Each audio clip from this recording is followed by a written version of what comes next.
Amidst major uproar in the Lok Sabha, Union Minister for Minority Affairs Kiren Rijiju introduced the Waqf Amendment Bill. The House witnessed heated objections from the INDIA bloc MPs, with the Congress leading the charge against the government. Congress Lok Sabha MP K.C. Venugopal had called the bill a fundamental attack on the Constitution and furthered his attack by calling it an attack on the federal system.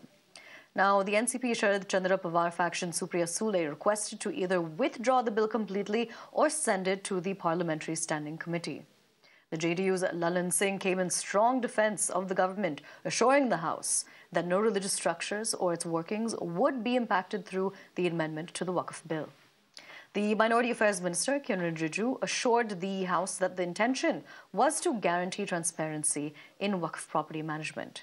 He elaborated on how the government is committed to using the fund for the welfare of poor Muslims and women.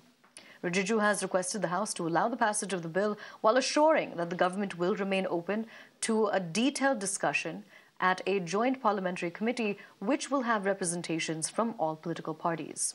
Through a voice vote, the in favor of the Waqf Amendment Bill, Kiren Rijiju had introduced the bill amid much opposition in the Lok Sabha. इस bill में जो भी प्रावधान है, article 25 से लेकर के 30 तक किसी रिलीजियस बॉडी का जो फ्रीडम है उसमें कोई हस्तक्षेप नहीं किया जा रहा है, ना ही संविधान का किसी भी अनुच्छेद का इसमें उल्लंघन किया गया है।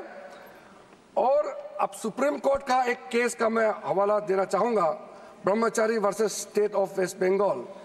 इसमें सुप्रीम कोर्ट ने क्लियरली रिलीजियस डिनोमिनेशन के बारे में रूलिंग दिया गया है और उस रूलिंग के तहत Waqf board doesn't fall within the purview of article 25 and 26 of the constitution of India.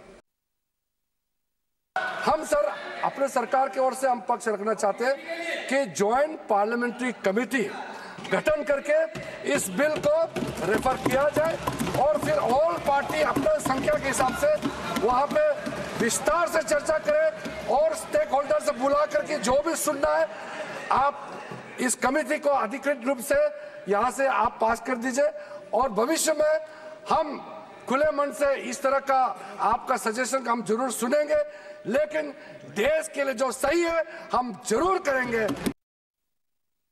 Fundamentally, this is an attack on Constitution. Basically, when we are talking about the constitutions, this bill is a fundamental attack on Constitution. This bill, through this bill, they are putting a proviso that non-Muslims also be the member of the governing council. Is correctly an attack on the faith and freedom of religion. Directly. Now you are going for Muslims. Next, you will go for Christians. Next, you will go for Jains. Next, you will go for Parsi. Next, you will go for... Therefore, there is a fundamental principle. This type of divisive politics, India people will not going to buy now. Sir, I stand here on behalf of the NCP vehemently requesting the government either to withdraw the bill completely.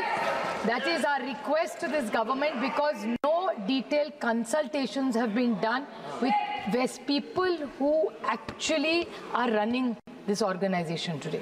So I request with full humility to this government to either withdraw it, and if they do not want to withdraw it, at least send it to a standing committee or make a committee together of the entire all-party meeting and then do it. Please do not push agendas without consultation.